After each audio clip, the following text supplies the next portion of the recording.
Hello everyone, this is Jimmy and welcome to episode 9 of SevTech Ages. Between episodes, I have been continuing our production of these celestial crystals, and I've been slowly turning them, upgrading them and turning them into perfect crystals. So when I say perfect crystals, I mean ones that have perfect stats. So that's 900 size and 100% purity and cutting. These are useful for we can use them for the tools. We can use them for rituals. We'll need a lot of these perfect crystals. So if you remember last episode, we left off while I was growing them, and unfortunately for now, we don't have the tools to fully automate this process. So it's taken a lot of manual work, but it's starting to pay off. We now have a comfortable number of perfect crystals, and let me see how many in a second. So we have 11 in this drawer and 8 in that drawer for a total of 19. Wow. So 19 is not going to be enough, but it will be not in the long term, but it will be enough to get us started. So let me show you how I've been making these. Over in this 10 set of, I guess you call them holes in the ground, I've just been immersing crystals in liquid starlight until they split. So when you put a crystal in liquid starlight, right, it grows, and when it's done growing, whoops, I have one more. So I guess I have 20 crystals. Anyways, as I was saying, when a crystal with 100% purity splits, it will always split into two crystals with 100% purity. So what I do is I take the smaller of the two and throw them back in the starlight so that it can keep growing, and I take the larger of the two and put them in this crate. From here, I take the crystals out of this crate when I'm ready, and if you see here, they have perfect purity, but their size and cutting still needs work. So I take them over to here, put them in the grindstone, and grind them a few times until their cutting is perfect. There we go. So now it has perfect purity and cutting, but the size has gone down. That's alright though, because size is the easiest stat to make increase. I do the same with both of these crystals.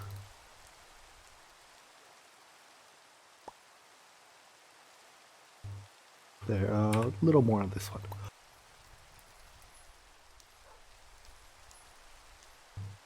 Alright, so 100%.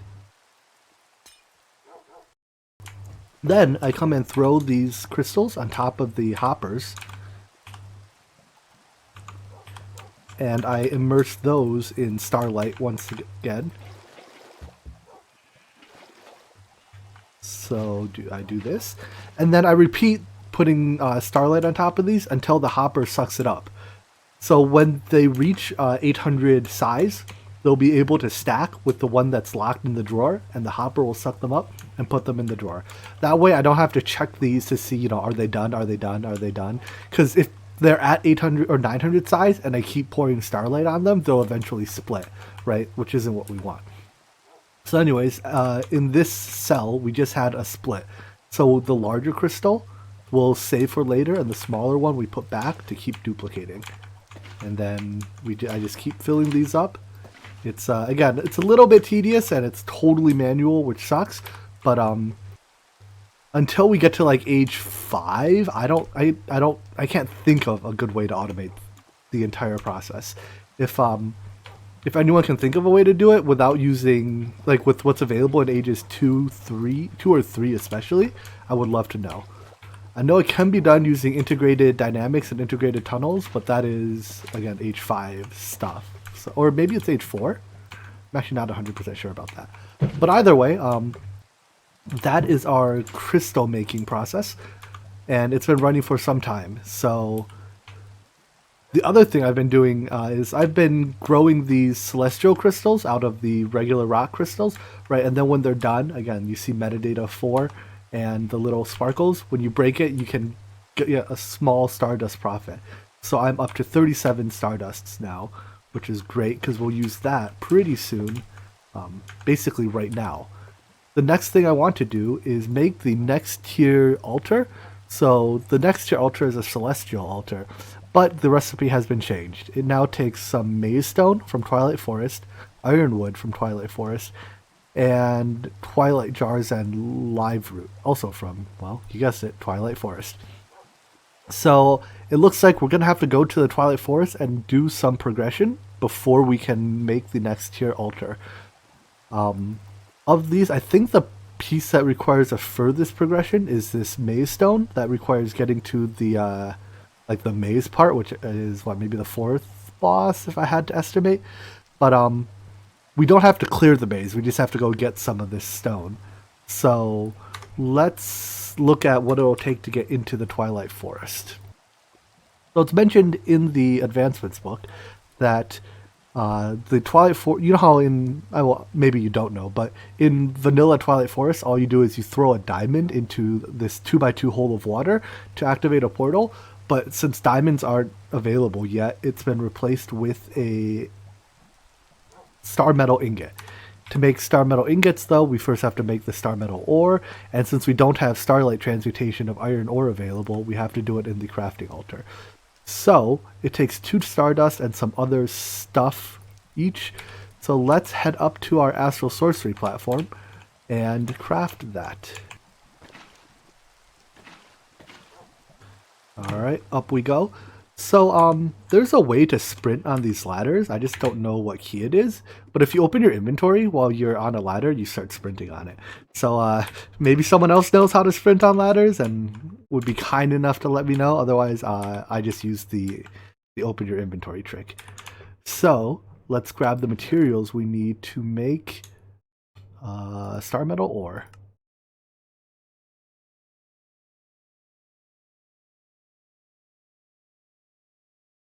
Is that it? And iron. I think this should be enough to make 4 pieces of it.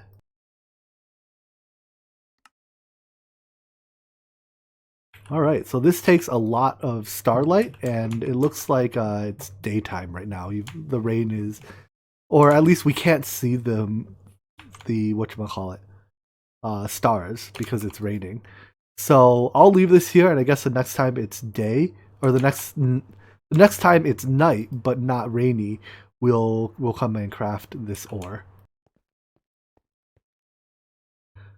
Alright, it looks like it's still snowing, but we have enough starlight to craft now. So let's go ahead and make these ores. And I'm sure we'll have to make more star metal ore. Actually, let's just make more right now. The reason we need to make a little bit more of this nocturnal powder. So let me grab the materials for that. What else was involved in nocturnal powder? Black dye. Alright. So once this is done crafting, I'll craft a little bit more of this ore. Wow, it only does 1 at a time. Okay, so it looks like I'll be crafting for a while. But yeah, once we have, well, now that we have the ore, we can smelt it into the ingot, and then we can go tackle a little bit of the Twilight Forest. So I'll see when we're done crafting. Alright, I think we're ready to go into the Twilight Forest. So into this puddle of water, we throw the ingot. We get hit by lightning apparently, and we should be good to go. So let's get ready to step through.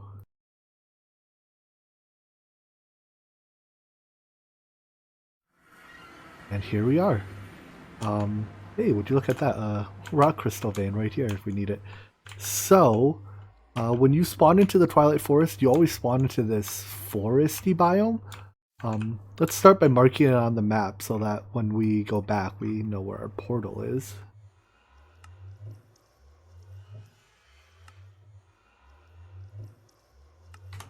And we can create a map, the blank magic map, with 8 paper and a map focus, which is, we just have to kill a raven and find some basic things laying around. So there's a Lich's Tower. That's one of the things we'll have to tackle soon. But what I'm looking for is a magic raven that I need to kill. If I can hit it. And this will drop us the... Did that not kill it? This will drop us the feather for the map. I don't know where it went. I think that's it. Alright, there we go. So there's a feather. Next we need to find a cave and some cicadas, which just spawn on here, right here. There's a cicada. So all that's left is to find a cave, which will give us torchberries. And with that, we should be able to make the map focus, and then we should be able to upgrade that into a full-blown map. So this is, I guess it's similar to like the vanilla Minecraft map. If I go somewhere with a little light and we look at it, it just shows us where we are and it shows us some key highlights. So can I pull it closer? How do I do that? Isn't there a way to like two-hand the map? There we go. So right to our, slightly to our left, that thing that looks like a head, that's the Lich's Tower, the one that we saw off in the distance there. The first thing we're looking for though is the Naga mound, which is, if you look in the direction I'm looking, past that little like pebble is a Naga maze. So let's head over there and kill the Naga. That little pebble that we're going to pass to is a hill of some sort. Actually, I think we might have to go in there first. Let's go into that hill when we reach it, because I think that's where we get one of the ingredients we need for the crafting table. That's where we get live root from, if memory serves me right. It's been a little bit since I've done Twilight Forest, so we'll see how this goes. So this here is a mound, and then it's hollow on the inside, so if we can just find a way in. I guess if we don't find a way in, we can just make a way in. Sure, we'll take the crevasse in.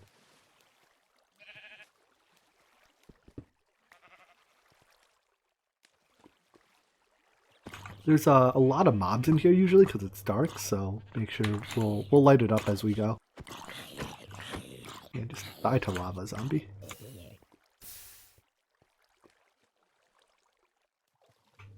And in here, I think we can find live root. I hope that's what it is. Because if it isn't, I have no clue what it is.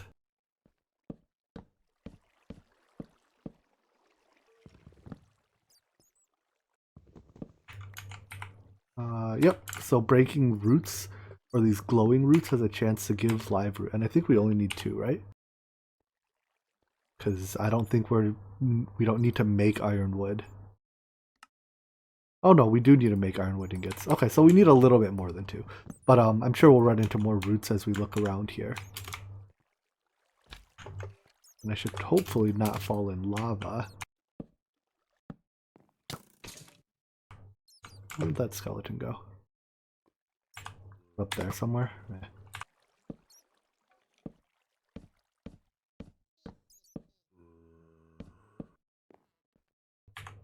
So vanilla ores also generate in the Twilight Forest, which means this is the only place where we can get vanilla, well, at least the easiest place where we can get a lot of these vanilla ores. So like redstone and perhaps most importantly iron, because we need vanilla iron ore in order to make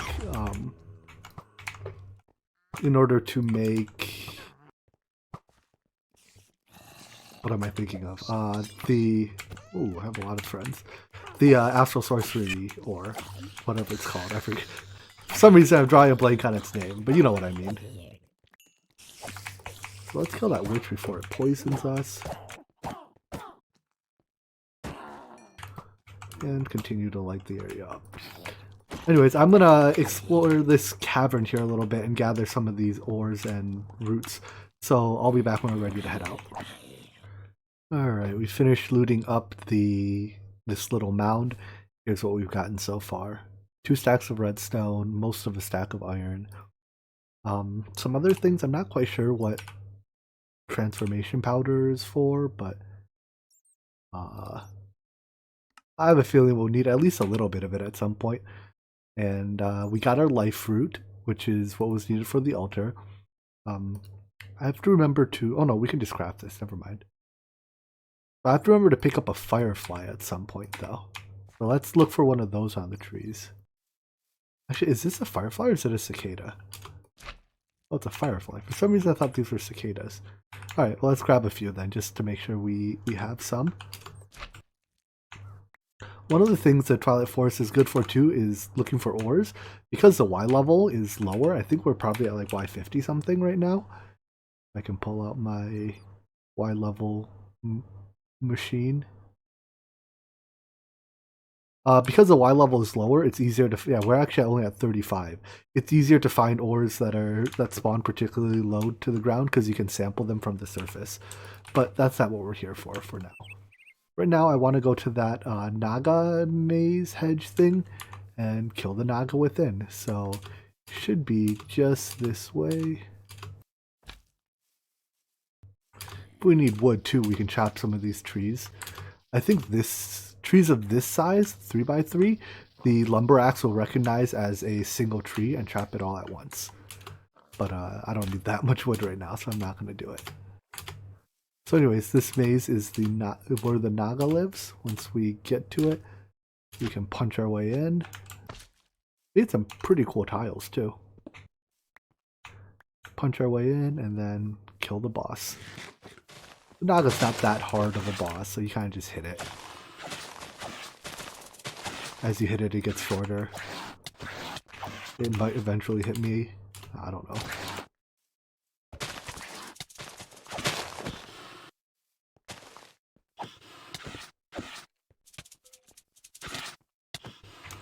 And when we kill it, it drops some scales and a trophy. And I think when we loot this, it'll do our advancement. So Twilight Forest also has its own advancement map. This just kind of... There's not like a purple line in it, but it kind of tells you the order you have to fight the bosses in. So first is to fight the Naga, and then you can go fight the Twilight Lich, and then I think you have some options here. You can do either Hydra or not that one. So that... I forget the exact order, but we'll go through it as we go instead of trying to make me remember it off the top of my head. So we'll want to hang on to that trophy. That trophy is what will open a door later, and the Naga scales are useful for crafting some pretty decent armor. 7 armor versus 5. So yeah, let's actually just craft it. We only have enough to make 1, right? So let's see. Do I want boot or chest piece or leggings? Let's see. Leggings is protection 3 or fire. I think I'd rather have the leggings in that case. And if we run into another Naga cavern or another Naga hedge thingy, then we can go kill the Naga in that one as well. But now that we've done the Naga, the next step is to go do the Lich. So let's do the one closer to our spawn.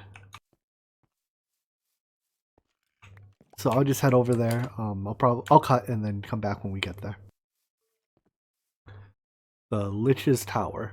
So we're pretty close to our spawn point now, I think. And let's go pillage this tower. So at the top of this is a Lich boss.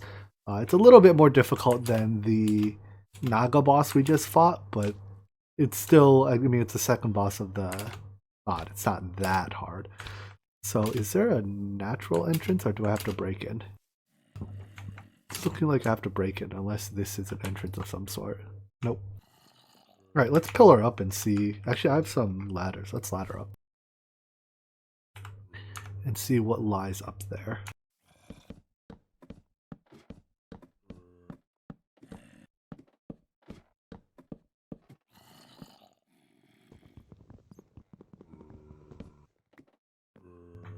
Yeah, looks like we're breaking in.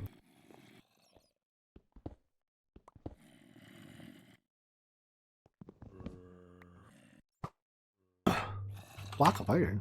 Thanks. So our goal, I guess, is to work our way to the top. There's also, there's a lot of mobs in here, but there's also one room in particular I wouldn't mind finding, and that's the library, because it has a lot of bookshelves in it, which we can harvest for books. Books are kind of a pain to make because they use a lot of paper, but if we can get it for free, well, I'm not going to complain, right? But my priority is to make our way towards the top. Hey, here's the library I mentioned. So I'm gonna take a small break here to gather up some of this, some of these books.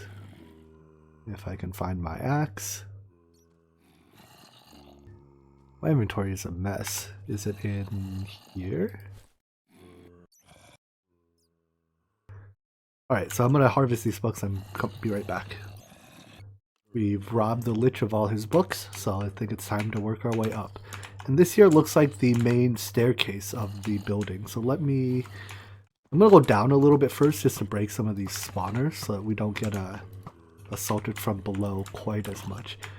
And looks like there's some very precariously placed holes in the ground, so I have to be careful not to fall in those as well. And jeez, there's a lot of them. I don't know if this is a good idea. If I get attacked from the other side as well, I am in trouble.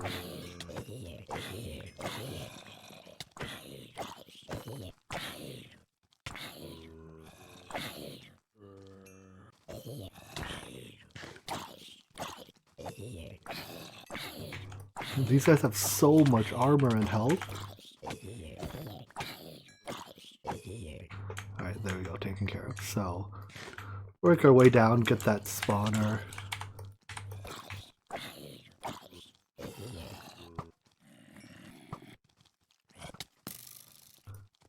Or you know what? Let's not do that. Let me just block them off so that they don't bug me.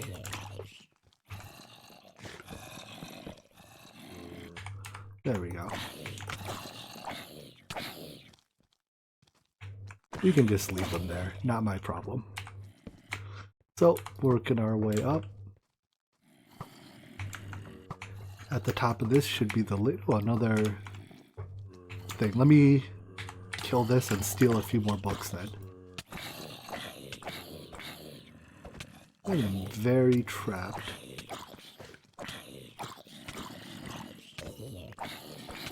I hope I don't die here. Alright, time to steal books.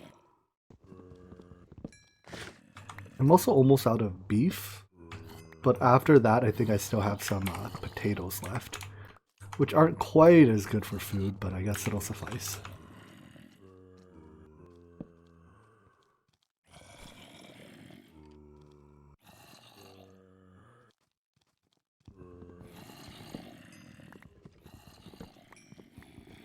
Thanks for the books.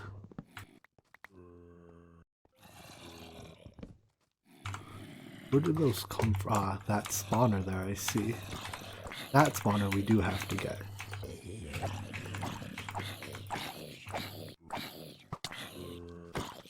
I want to put a torch on it so it stops spawning. At least spawns less.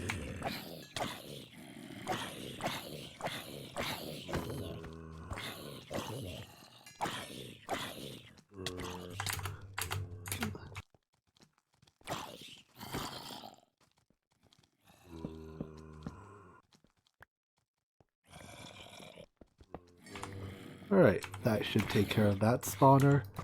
And up we go. Looks like there'll be at least one more spawner before we reach... Oh god. I gotta be careful not to fall because I've kind of cut my own way off.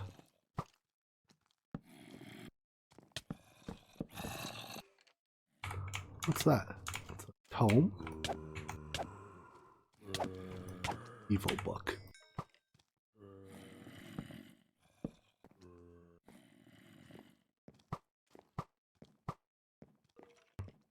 This tower is a lot more difficult than I expected it to be. I guess I'm not used to doing it with such basic gear.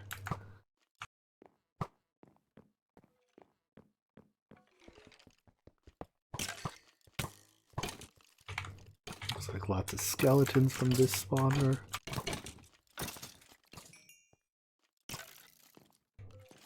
Fight each other.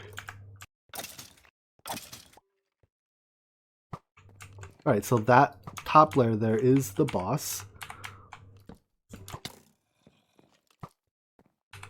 I am out of steak.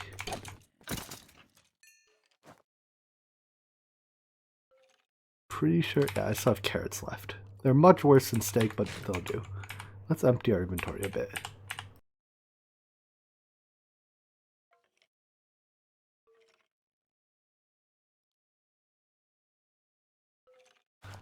And do we have any stone by chance? A stack of cobble. I think the boss has fire attack, so I want to be careful not to burn that platform there down, because that'll cause us to fall. I guess we can stand on the glass part. So anyways, this boss, he shoots stuff at you. The goal is to reflect them back at him, I think. But I'm not very good at it. I think that's what you do, or do you hit the clones? No, I can't. Do you reflect them at the clones? Yeah, okay. When I reflected it, it's dealing damage to the health bar up top.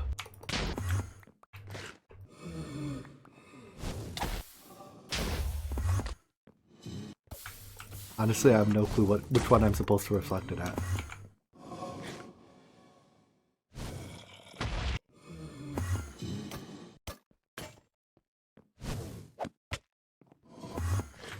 They hurt a lot when they hit you, though. Jeez.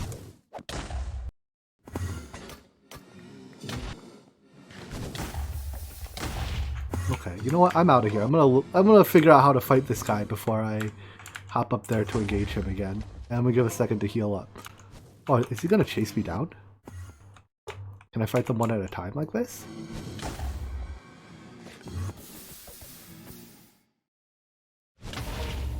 That's not hurting him.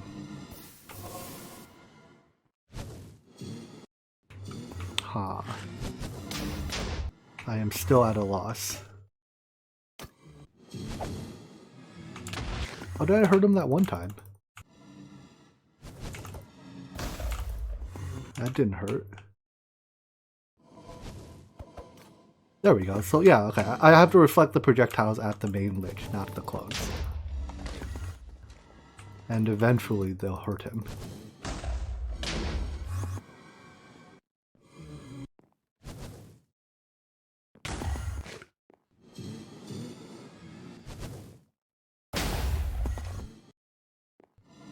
Oh, I see. So as this happens, it breaks his shield. Now that his shield's broken, I can hit him directly. But now he's summoning mobs.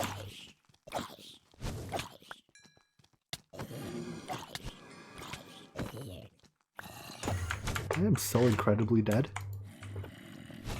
If I fight him down here, can I use this as a choke point?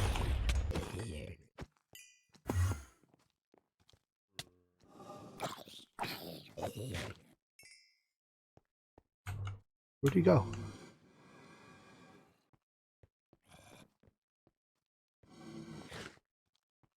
Is he down here? That's it. Okay. Do I have a bow? And do I have arrows, more importantly? Well, I have 2 arrows. Let's make them count.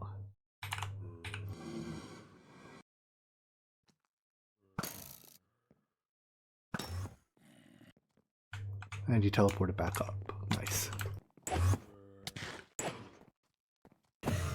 Alright, we defeated him. And we didn't die, although that was a little close.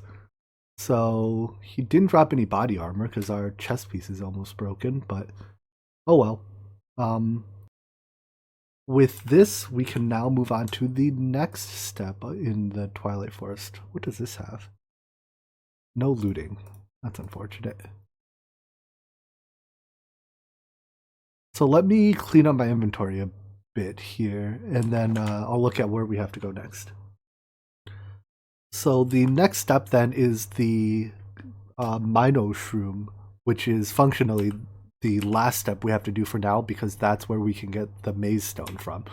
I tried out the boss's staff, First of all, it has pretty low durability, and I think it repairs with ender pearls, but it's pretty cool. When you use it, you get these shields around you, and I assume they work like the boss's shields. They just negate the next couple of hits.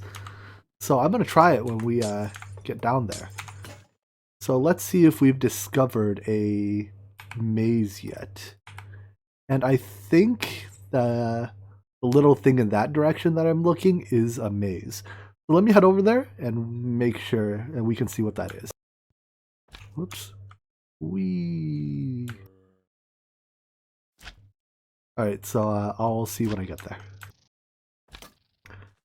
And here we are, right at the marker, and here's the entrance to our maze.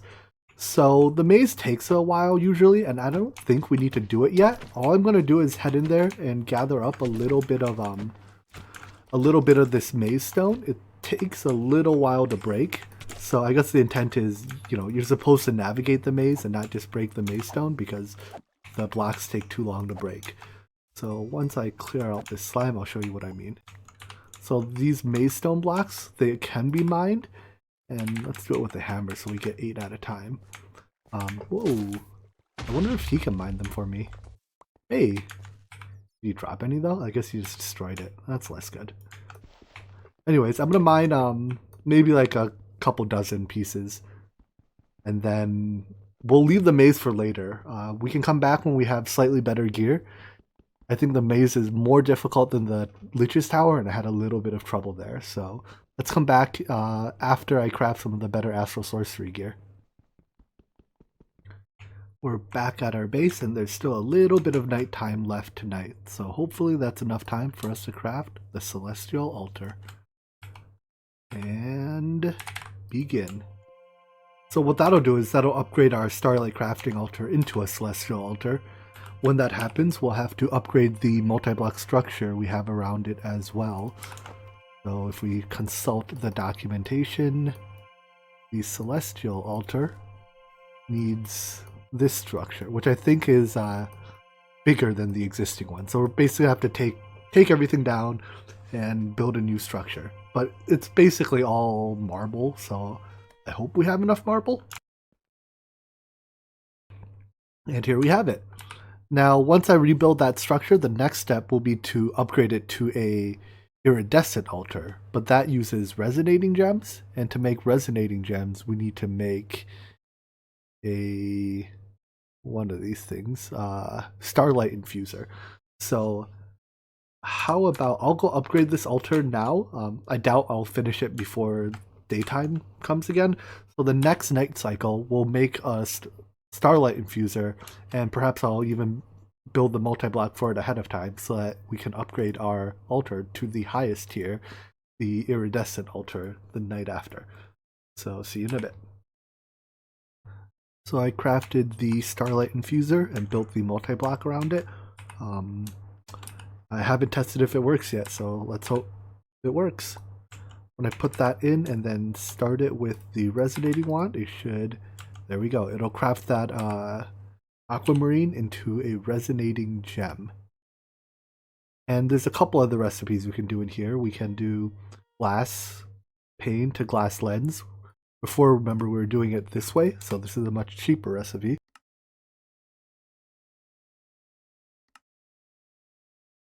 Besides that, it doesn't look like much of this stuff is terribly useful. We can make golden carrots out of regular carrots, glistening melons out of regular melons, some ore processing. But yeah, besides that, oh, and infusing our crystal axes, actually, or our crystal swords. I'll do this berries, and we can turn that's quartz dust, I think, into stardust later. But let me make a couple of these. And what's kind of annoying for now is that every time we craft, there's a chance that one of these buckets of starlight will get used up. And if so, we have to replace it before we can do another craft. So let me go make a crystal sword, and I'll show you what's really cool about that. Well, the infused version of it, at least. So obviously we want to craft it out of the best crystals we have. So do I have a stick? I do. I believe this is... no, it isn't. That's awkward. Crystal sword. It's done in a okay, so let's head back up there. Now that we have, or now that we almost have the top tier crafting altar too, we could also make, you know, let's leave that spider here. We'll make an example of him soon. We're almost able to make the teleportation system from Astral Sorcery, and that'll allow us to teleport from our base up to the crafting area up here, so that we don't have to, you know, climb this ladder every time. So this shouldn't take much starlight, so we should be able to do it even during the day. And here's our crystal sword. Now if you look at it, it does 14 attack damage. That's already by far our hardest hitting weapon, but we can do one better. So let's put another bucket of starlight here. And this infusion will probably use up all 12 buckets, but trust me, it's worth 12 buckets of starlight. So when we craft it, we get all these really fancy particle effects. And this is one of the most powerful Astral Sorcery weapons. So yeah, it did use up all 12 buckets of starlight. We'll have to fill that back up before we can craft more. But let's go make an example of that spider earlier. If he's still hanging around somewhere. Well, here's a shadow monster. So it has, what, so we expect to one-shot it, right? But not only will we one-shot it, we get this huge explosion that does the same amount of damage in an AoE. How awesome is that? So let's go to the hunting dimension. I really want to just show off this sword. It's super good. And it's not even enchanted yet, right? We can enchant it with sharpness, with looting, etc. Normally enchanting has to wait till age 3. We can apply enchanted books in age 2, but we can use Astral Sorcery to enchant this too. So let's go through and hit some mobs. I play some starlight here just so I can get a night vision buff pretty easily. And then this guy has 26 health. Right, we hit him, and the first hit does that AoE damage. Whoops. I guess things here have enough health that it's not one-shotting them, but it's really nice to be doing this much damage. So it won't, well, it did one-shot even though it had 20 health. Weird. 26 health. It did, yeah, it deals more than the 14 it says it should do when you get the AoE hit. So it seems it does about 50% of the damage in the AoE, and the AoE applies to the main target as well. So it does 20-ish 21 hearts, or 21 points of damage to the target hit. So this creeper, well, will blow up because I forgot to walk away from it after hitting it. But yeah, now that we have this very good weapon, Astral Sorcery also has versions of, the infused versions of like shovels, pickaxes, etc. I'm not quite sure what they do, but I don't think it's quite as good as the actually the infused shovel and pickaxe do a vein miner effect.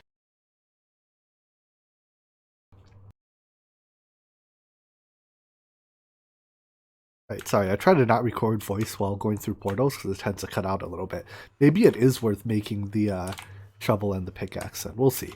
So anyways, as you use this, the cutting drops, and as the cutting drops, the damage drops, but you can just go sharpen it on a cutting wheel.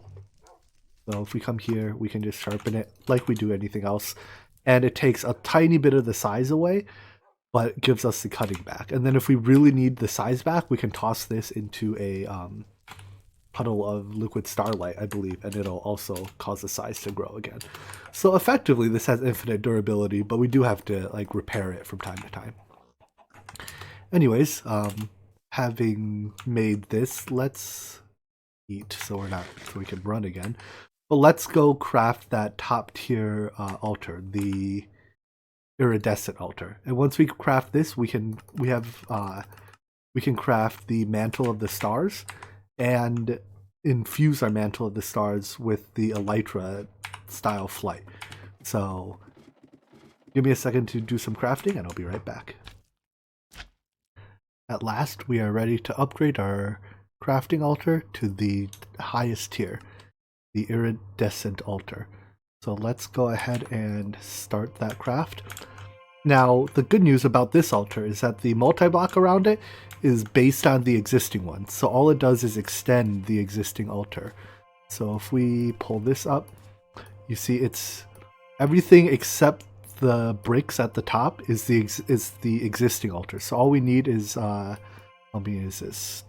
20 some number anyways, maybe 28 of the bricks. So let's go get some of those.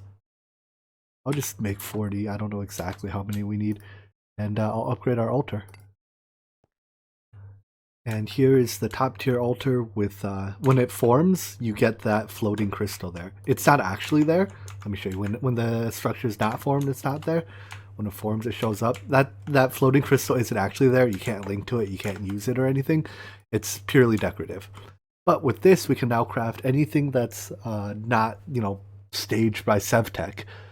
That's in Astral Sorcery. So I think the key components are the attunement altar. We actually could have started attunement a lot earlier, but I wanted to put it off until we had the rest of the crafting available for the cloak. So the attunement altar, the ritual pedestals, which enable Astral Sorcery rituals, as well as the stellar refraction table, which is used for Astral Sorcery's enchanting system, as well as the one that I did not pin would be the teleportation system, the Celestial Gateway. So, we have a lot left to do in Astral Sorcery. I think we've done most of the, the building the framework, and now we get to really reap the rewards. But I looked at the time, and I think it's about time for us to wrap up this episode. So how about we'll come back next episode. One thing I need to do is I need to do more research onto the new attunement system, because the way attunement perks work in Astral Sorcery has changed recently. So I need to do some research on that and figure out how I want to attune myself. And we'll come back tomorrow and tackle, I guess, the Mantle of the Stars, I think, is the first thing I want, because I want a Elytra style flight. Alright, well, I hope you enjoyed this episode, and I hope to see you in the next one. Take care, bye-bye.